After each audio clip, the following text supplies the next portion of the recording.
আসসালামু আলাইকুম ওয়া রাহমাতুল্লাহ। নাহমাদুহু ওয়া নাস্তাঈনুহু ওয়া নাস্তাগফিরুহু ওয়া নাউযু বিল্লাহি মিন শুরুরি আনফুসিনা মান ইয়াহদিহিল্লাহু ফালা মুদিল্লা লাহু ওয়া মান ইউদ্লিলহু ফালা হাদিয়া লাহু ওয়া নাশহাদু আন লা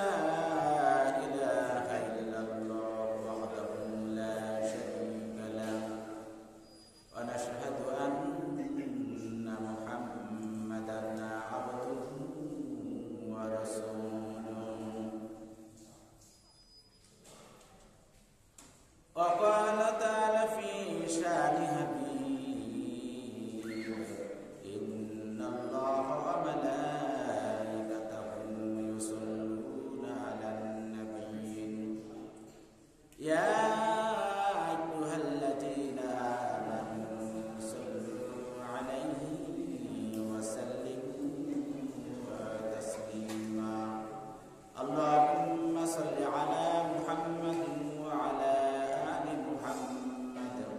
كما صليت على إبراهيم وعلى آل إبراهيم إنك حميد مجيد اللهم بارك على محمد وعلى آل محمد كما باركت على إبراهيم وعلى آل إبراهيم حميد مجيد। সম্মানিত উপস্থিতি,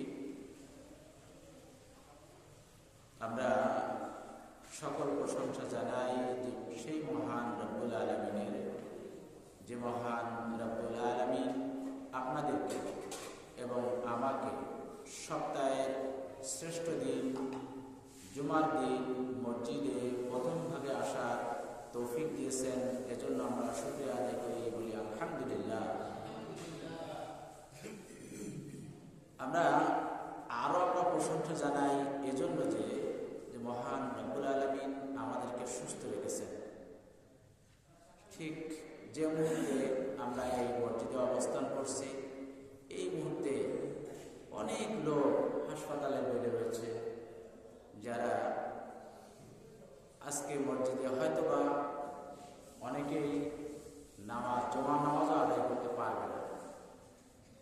তো এজন্য আমরা শুকরিয়া আদায় করি যে আল্লাহ রাব্বুল আলামিন আমাদেরকে সুস্থ রেখে মসজিদে আসার এবং বসার, কিছু কোরআন এবং হাদিস থেকে কথা বলার এবং শোনার তৌফিক দিচ্ছেন। এজন্য আমরা শুকরিয়া আদায় করি, বলি আলহামদুলিল্লাহ।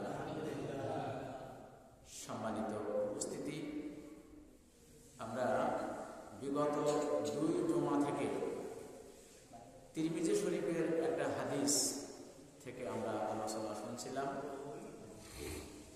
যে পৃথিবীতে যে আযাব এবং গজব কেন আসতেছে, একের পর এক পৃথিবীতে আযাব এবং গজব আসছে, এটা কি জন্য? সেই আপনাদের মনে আছে কিনা যে সূরা রুমের 41 নম্বর আয়াত, সেই আয়াতের উপর এই আলোচনা হচ্ছে এবং তিরমিজি শরীফের যে হাদিস, সেই হাদিসের আলোকে আমরা বিগত 2 সপ্তাহ আলোচনা করেছি এবং আজকেও আমরা ইনশাআল্লাহ এই বিষয়ে আলোচনা করব। আমা তাওফিক ইল্লা বিল্লাহ। তো সম্মানিত উপস্থিতি, আজকে আমাদের যে পয়েন্টটা রয়েছে সেটা হচ্ছে যে আমরা আজকাল বাবাকে আমরা পর ভাবি, অর্থাৎ বাবাকে আমরা দূরে সরিয়ে যাচ্ছে। দেখেন, আমরা সবাই কিন্তু আজকে বাবারা যখন বৃদ্ধ হয়ে যাচ্ছে, তাদের যখন কর্মক্ষমতা থাকছে না, তখন তাদেরকে আমরা বৃদ্ধাশ্রমে দিয়ে আসছি। এবং বাবাকে এই যে পর ভাবা বা বাবাকে সরিয়ে রাখা, এর আরো একটা অর্থ হতে পারে যে আমি দেখেন বাড়িতে শ্বশুর আসতেছে, শ্বশুর আসলে কোনো সমস্যা নেই। আপনার আমার বাড়িতে আপনার আমার শাশুড়ি আসতেছে, কিন্তু শাশুড়ি আসলেও সমস্যা নেই। তাদের আদর আপ্যায়নের কোনো সমস্যা নেই, কিন্তু আপনার আমার ঘরে আপনার আমার বাবা, আপনার আমার মা স্থান হচ্ছে না। এর মানে আমি বলতে চাচ্ছি না যে আপনারা শ্বশুর বা শাশুড়িকে আপনারা আপ্যায়ন বা যত্ন করবেন না, তা কিন্তু না। আসলে আপনার আমার কাছে সবচেয়ে সদাচরণ করার হকদার যে মা। গত সপ্তাহে আমরা আলোচনা করছিলাম। তা আজকে দেখেন আমাদের সমাজে এই বাবাকে আমরা দূরে দূরে সরিয়ে রাখছি, আর এজন্যই আল্লাহ আলামিন আমাদের উপরে আযাব এবং গজব একের পর এক নাজিল করছে। ঠিক তেমন কেমন যে একটা তসবিহ দানা বা একটা হার, একটা মালা যখন সেটা ছিঁড়ে যায়, তার দানাগুলি একের পর এক কিন্তু মাটিতে পড়তে থাকে। ঠিক তেমনি আমাদের উপরে আযাব এবং গজব ঠিক ওই তেমনিভাবে একের পর এক আসতেছে। অথচ তিরমিজি শরীফে আল্লাহ নবী বলেছেন যে পিতার সন্তুষ্টিতে আল্লাহর সন্তুষ্টি এবং পিতার অসন্তুষ্টিতে আল্লাহর অসন্তুষ্টি। অর্থাৎ আপনার আমার পিতা যদি আপনার আমার পরে সন্তুষ্ট থাকে, তাহলে আল্লাহ রাব্বুল আলামিন আপনার আমার উপর সন্তুষ্ট থাকবে। আপনার আমার পিতা যদি আপনার আমার উপরে সন্তুষ্ট না থাকে, তাহলে আল্লাহ রাব্বুল আলামিন আপনার আমার প্রতি সন্তুষ্ট থাকবেন না। কোথায় পেলাম এটা? তিরমিজি শরীফের হাদিসে পেলাম। দেখেন গত 7/11 বৃহস্পতিবারের পত্রিকায় সময়ের খবর ডুমুরিয়ার একটা ঘটনা আছে, আপনারা দেখবেন। এখানে পিতাকে তার সন্তান এবং ওই সন্তানের শ্যালক দুজনেই হত্যা করেছে। বলেন নাউজুবিল্লাহ। গত 7/11 বৃহস্পতিবারের সময়ের খবর পত্রিকায় দেখবেন যে এটা 3য় পেজে এই ঘটনাটা রয়েছে।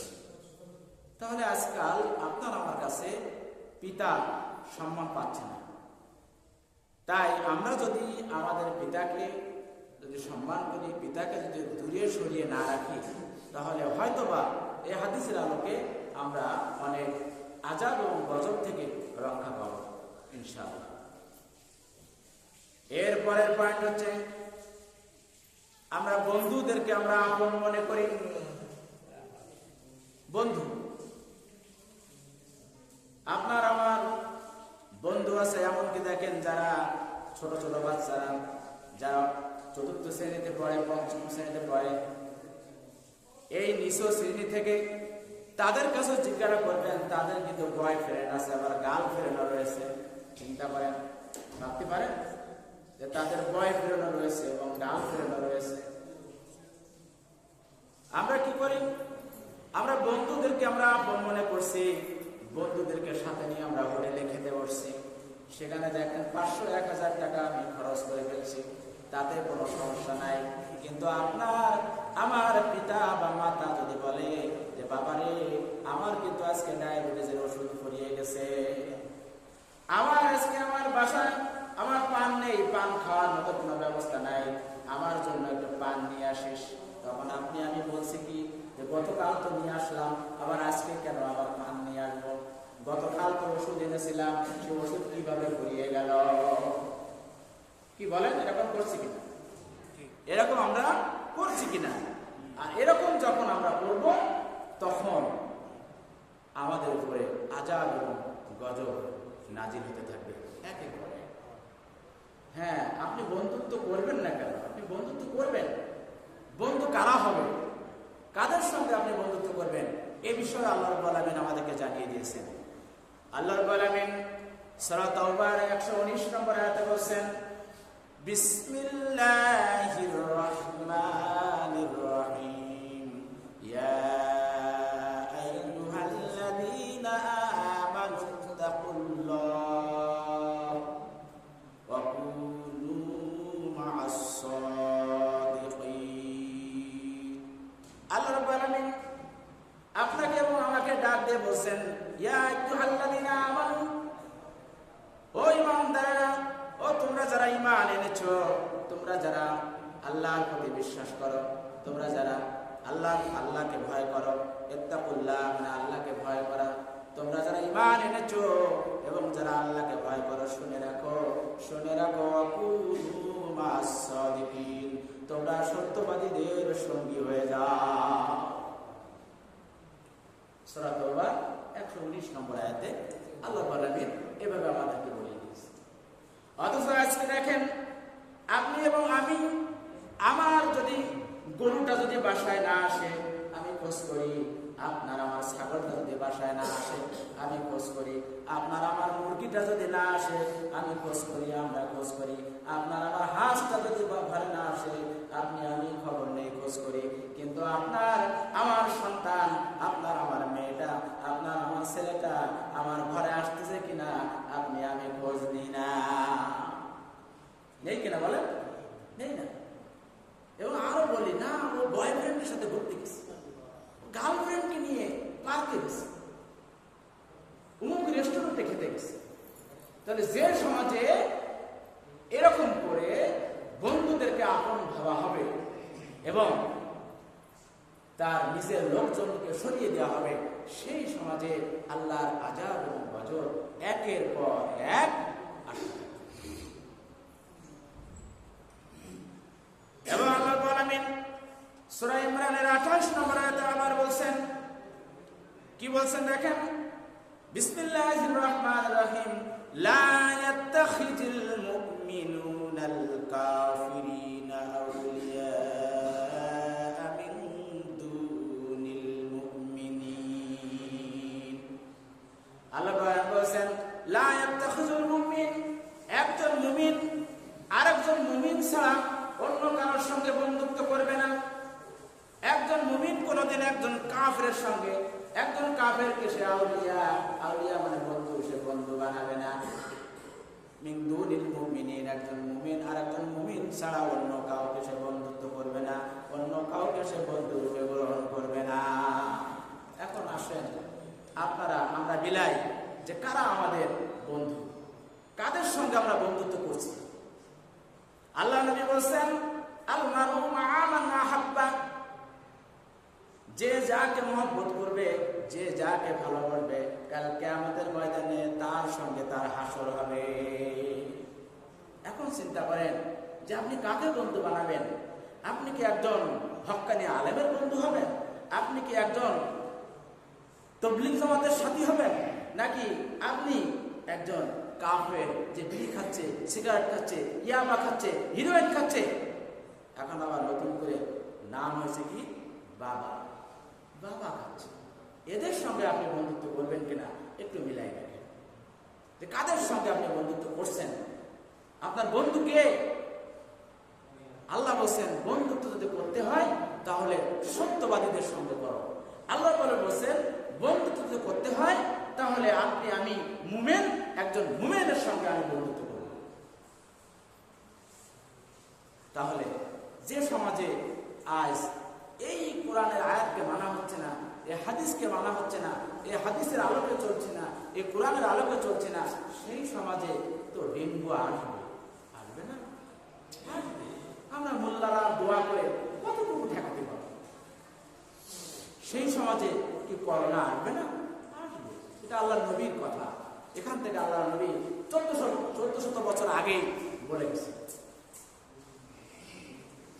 এরপরের কারণটা হচ্ছে যে মসজিদে শোরগোল করা হয়।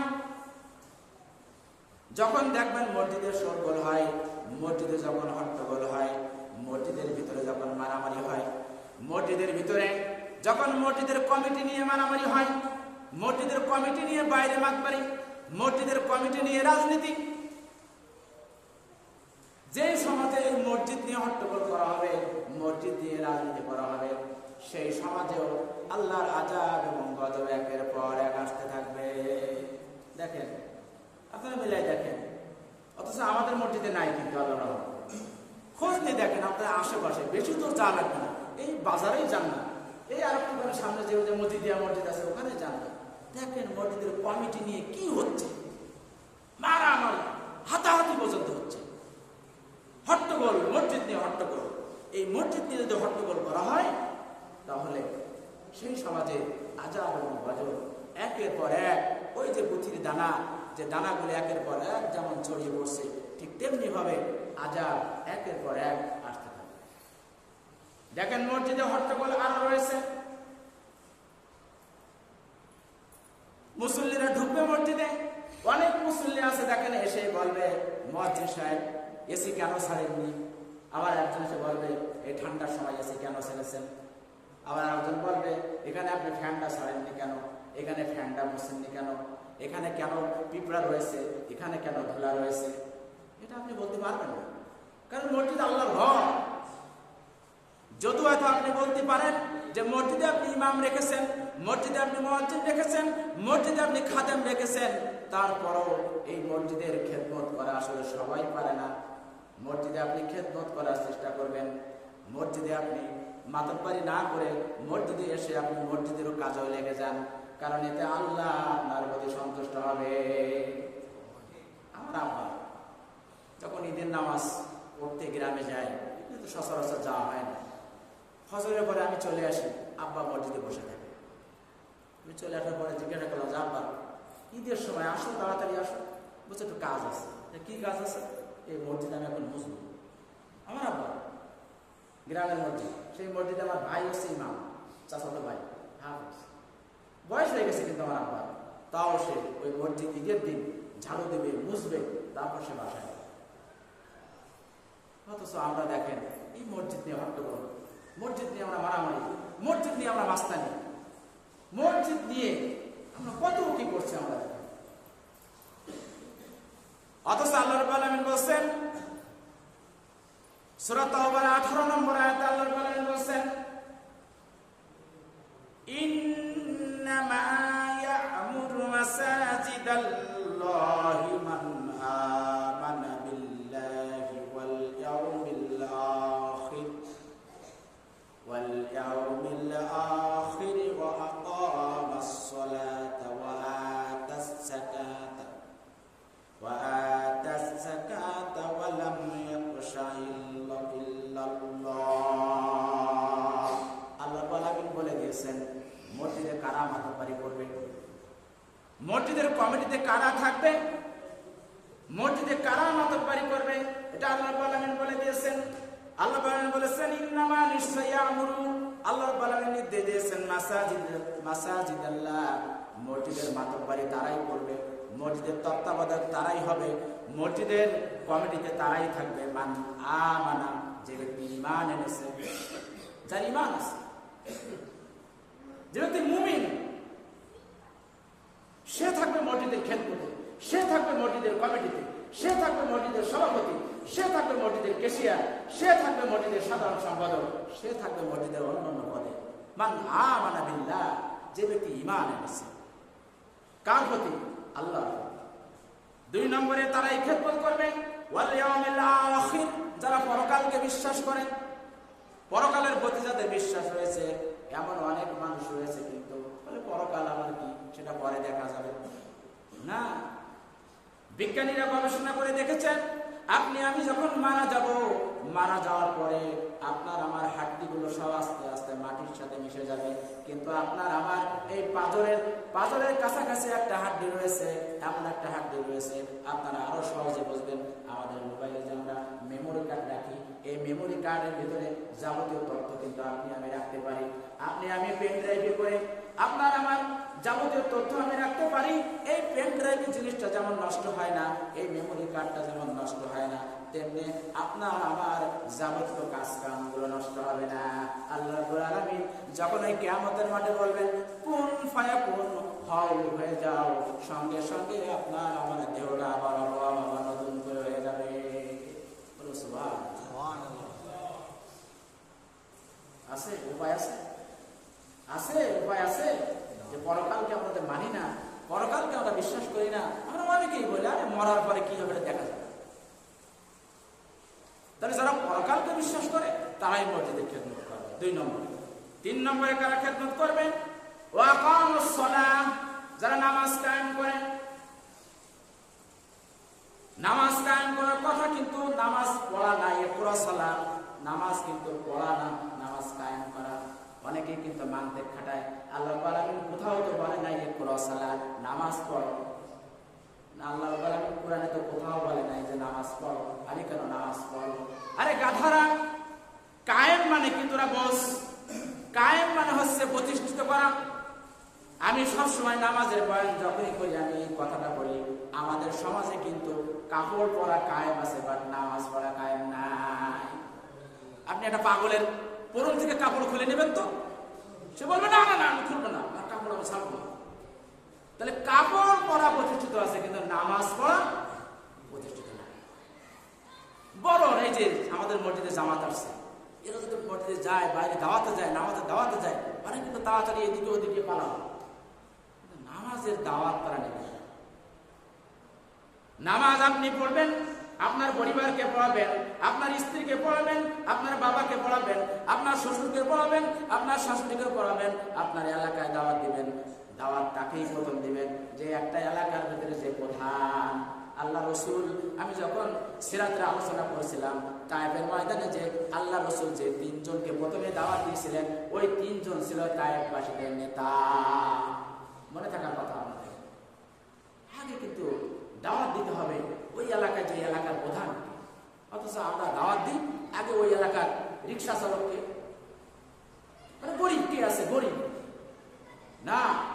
দাওয়াত দিতে হবে আগে পালের বোদাকে দাওয়াত দিতে হবে। যদি পালের বোদাকে ম্যানেজ করা যায় তাহলে তার শিলাগুলোকে ম্যানেজ করা যাবে। এজন্য আমরা যারা দাওয়াতি কাজ করি আমরা এটাও মাথায় রাখবো।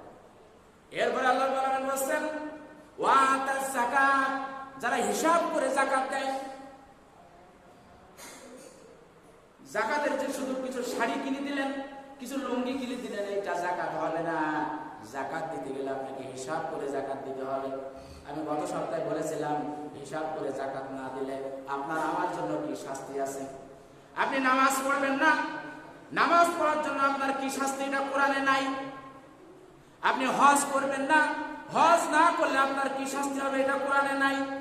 আপনি রোজা রাখবেন না, রোজা না রাখলে কি শাস্তি, এটা কোরআনে নাই। কিন্তু আপনি যাকাত দিবেন না, যাকাত না দিলে যাকাতের যে কি শাস্তি আছে আল্লাহ রাব্বুল আলামিন এটা কোরআনে লিখে দিয়েছেন। গত সপ্তাহে বলছিলাম, আপনাদের মনে থাকার কথা। তাহলে যাকাত দিতে হবে হিসাব করে। অথচ আমরা যাকাত দেই, এবার পেপারে দিয়ে দিই অমুক দিন যাকাত দেবো আমি।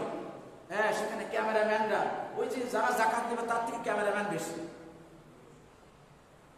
প্রচারের জন্য, যে অমুক জায়গায় যাকাত দেওয়া হবে। দেখা যায় সে যাকাত নিতে যে দুই একজন পায়ের তলায় পিছিয়ে মরে যাচ্ছে।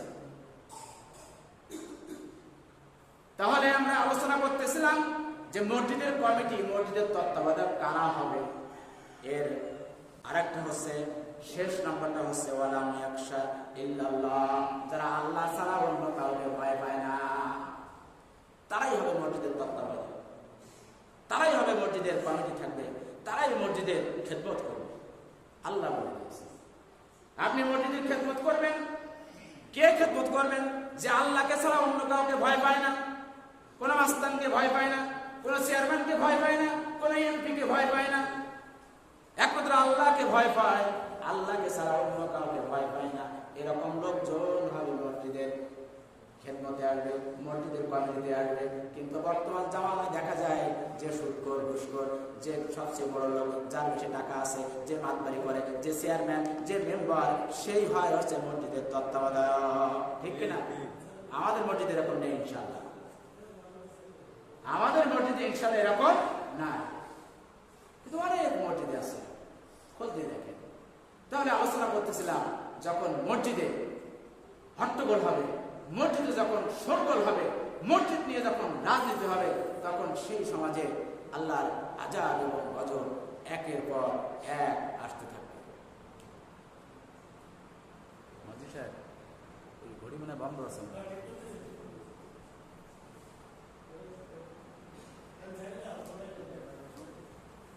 ঘড়ি বন্ধ আছে।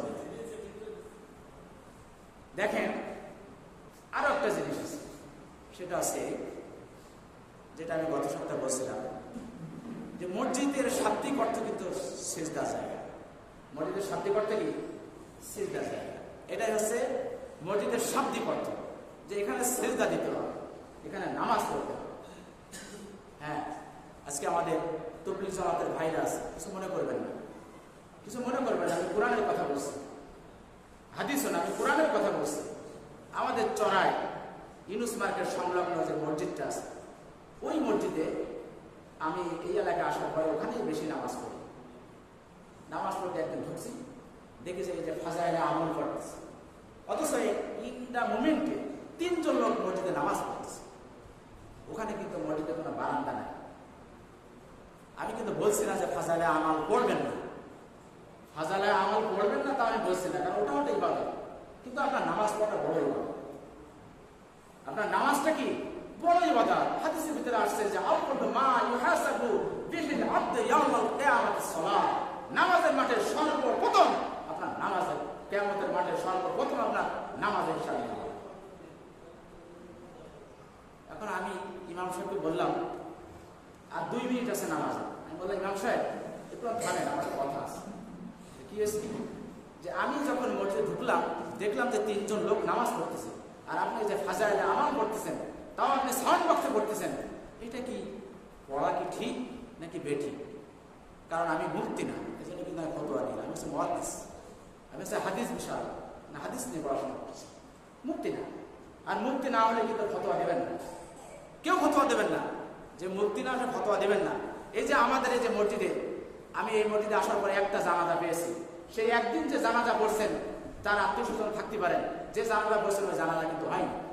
কারণ জানাজায় 4 তাকবীর দেওয়া আছে ফরজ, উনি দিয়েছিল 3 তাকবীর। ওনার কাছে যখন প্রশ্ন করলাম, উনি বললো 1 তাকবীর আমি মনে মনে দিয়েছি। নো, 1 তাকবীর মনে মনে দিলে হবে না, 4 তাকবীরই জোরে দিতে হবে। জানাজার ফরজ হচ্ছে ওই 4 তাকবীর। আপনি 3 তাকবীর জোরে দিচ্ছেন, 4 তাকবীর আস্তে আস্তে, শেষটা আস্তে দিচ্ছেন, আমরা জানাজা হয়নি। আমি বললাম, আমি একজন মুফতি, আমি এটা জানি। আমি চেপে গেলাম, কোনো কথা বললাম, কারণ আমি মুফতি না। এরপর আমি 3 জন মুফতির কাছে ফতোয়া নিয়েছি, 3 জনই একই কথা, যে ওই জানাজা হয়নি। হ্যাঁ, আপনার জানাজা সবচেয়ে বড় দোয়া। জানাজা কে পড়বে? ওই মৃত্যু ব্যক্তির সবচেয়ে আপনজন যে, সে পড়বে। কিন্তু আপনাকে পড়ার সময় চিন্তা করতে হবে যে আমি জানাজা পড়ছি আবেগে। উনি কিন্তু ইচ্ছা করে ভুল করেননি, আবেগে ভুল করছেন। আর আবেগটা যখনই বেশি হবে, তখনই ওই দোয়াটা আল্লাহর দরবারে কবুল হয়ে যাবে। আপনাকে খেয়াল রাখতে হবে যে আমি জানাজার নামাজ এখন দাঁড়াইছি, আমার ভুল না। কারণ ওখানে তো লোকপান দেওয়ার জায়গা নেই, আছে। এখানে আমি ভুল করলে তো আপনারা লোকপান দিতে পারবেন, কিন্তু ওখানে তো লোকপান দেওয়ার টাইম নেই বা সিস্টেম নেই লোকপান দেওয়া। দেখেন আল্লাহ বলেন পবিত্র কোরআনে কি বলছেন। ও তো ওখানে ওই মসজিদে একজন, তিনি তবলিগ জামাতের, আমি নাম বলবো না, উনি বলল যে ইমাম সাহেব নামাজ পড়ান তো, ইনারা মসজিদে আসে মুনাফিকি করার জন্য। চিন্তা করেন, বলে দিল, ফতোয়া দিয়ে দিল যে ইনারা মসজিদে আসে মুনাফিকি করার জন্য, ফিতনা সৃষ্টি করার জন্য। আমি কিচ্ছু বললাম না, কোনো কিচ্ছু বললাম না। নামাজ পড়ে আস্তে আস্তে বাইরে বের হয়ে ওই মসজিদে আমি নামাজ পড়তে যাওয়া বন্ধ করে দিলাম। কারণ আল ফিতনা তো আসাদ্দু মিনাল কতল। ফিতনা হচ্ছে হত্যার চেয়েও মারাত্মক, বিশৃঙ্খলা সৃষ্টি করা হচ্ছে হত্যার চেয়েও মারাত্মক। আমি কোনো বিশৃঙ্খলা সৃষ্টি করলাম, কিন্তু আমার পক্ষ হয়ে ওখানে একটা লোক, উনি কথা বললো, আমার আঙ্কেল হয়, ওই একই গলির মধ্যে থাকি। আমি বললাম আসেন, চলে আসেন, চলে আসেন। ওনারা ওখানকার লোকজন বসে, ওই আঙ্কেলকে বসে, এ তো দ্বিতীয় জাকের নাই, বলছে এ তো দ্বিতীয় জাকের নাই। উনি কি জাকের নাই? না, এটা ওনাকেও অপমান করা হয়। তারপর আমি যখন মসজিদ ক্রস করে মসজিদ দিয়া মসজিদে নামাজ পড়তে যাই, ওখানকার লোকজন আমাকে ফলো করছে। ফলো করার পরে 2 জন হাজি সাহেব, তারা আমার মুরব্বি, তারা আমাকে সালাম দিয়ে আমাকে বললেন যে হুজুর কিছু মনে করেন না, আসলে উনি তো আসলে মাসলা মাসাল জানে না, আপনি মসজিদে আসেন। আমি বলছি ইনশাল্লাহ পরের দিন থেকে আপনি আমার মসজিদে পাবেন। আমি চলে গেলাম, মসজিদে নামাজ পড়তে চলে গেলাম। কারণ মসজিদ নিয়ে তো রাজনীতি না, মসজিদ কারোর বাপতির সম্পত্তি না, মসজিদ হচ্ছে আল্লাহর ঘর। আর এখানে তত্ত্বাবধায়ক তারাই থাকবে, এ যাদের কথা আমি বললাম, এরাই থাকবে। এখন দেখেন, এজন্য মসজিদের সরগোল আপনি করবেন না। মসজিদে যখন আপনি ইবাদত করবেন, আরেকজনের ইবাদতের জন্য ক্ষতি না হয়, মসজিদে আপনি যখন জিকির করবেন আরেকজনের জন্য ইবাদতের কোনো ক্ষতি না হয়, এটা আপনাকে খেয়াল রাখতে হবে। কারণ আল্লাহ রাব্বুল আলামিন সূরা বাকারার 114 নম্বর আয়াত আল্লাহ বলেন, ওয়ামান আযলামু মিম্মান মানা'a মাসাজিদাল্লাহি আন ইউযকারা ফি হাসমুহু। আল্লাহ বলেন, ওয়ামান আযলামু, তার থেকে বড় জালেম আর কে আছে? যে ব্যক্তি কি করে, মিম্মান মানা'a মাসাজিদাল্লাহ, আল্লাহর ঘরে ইবাদত করতে বাধা দেয়। যে ব্যক্তি আল্লাহর ঘরে কাউকে ইবাদত করতে বাধা দেয় এবং আল্লাহর নাম নিতে বাধা দেয়, আল্লাহর নাম নিতে দেয় না, ওর থেকে বড় জালিম আর এই আল্লাহর জমিনে আর কেউ না। এজন্য আপনারা যারা তাবলীগ জামাতের সাথে জড়িত আছেন, আপনারা যখন ফাজাইলে আমাল পড়বেন, দেখবেন যে সেই মসজিদে বারান্দা আছে কিনা। যদি মসজিদে বারান্দা না থাকে, অবশ্যই আপনারা ঈশার নামাজ এর আগে আপনারা ফাজাইলে আমাল পড়বেন না, ঈশার নামাজের পরে পড়বেন। এবং যারা কোরআন তেলাওয়াত করবেন তারাও একটু চুপে চুপে, যদি কেউ নামাজ পড়ে নামাজটারে বেশি প্রাধান্য দিবেন। কেননা মসজিদের শাব্দিক অর্থ হচ্ছে সিজদার জায়গা। এখন দেখেন আল্লাহ রাসূল বলেন যে 6টি আমল করলে তার জন্য জান্নাতে ঘর তৈরি হয়ে যায়। 6টি আমলের 1 নম্বর আমল হচ্ছে যে আল্লাহর সন্তুষ্টির জন্য যারা মসজিদ বানায়, যারা আল্লাহর সন্তুষ্টির জন্য মসজিদ বানাবে, অন্য কোনো সন্তুষ্টি না, সন্তুষ্টি থাকবে একমাত্র আল্লাহর সন্তুষ্টি। আপনি এই এলাকায় মসজিদ বানালেন যে এই এলাকায় আমার জমি আছে, আমার জমিগুলো আমি বেশি দামে বিক্রি করতে পারি না, তাহলে কিন্তু আল্লাহর সন্তুষ্টি হলো না। তাহলে আল্লাহর সন্তুষ্টি হলো না। এই এলাকায় আপনি অনেক ঘর ভাড়া পান, যে ঘর ভাড়া তারা নামাজ পড়বে, সেই উদ্দেশ্যে আপনি মসজিদ বানালেন, আপনি কিন্তু আল্লাহর সন্তুষ্টি করলেন না। আল্লাহর সন্তুষ্টির জন্য আপনাকে মসজিদ বানাতে হবে।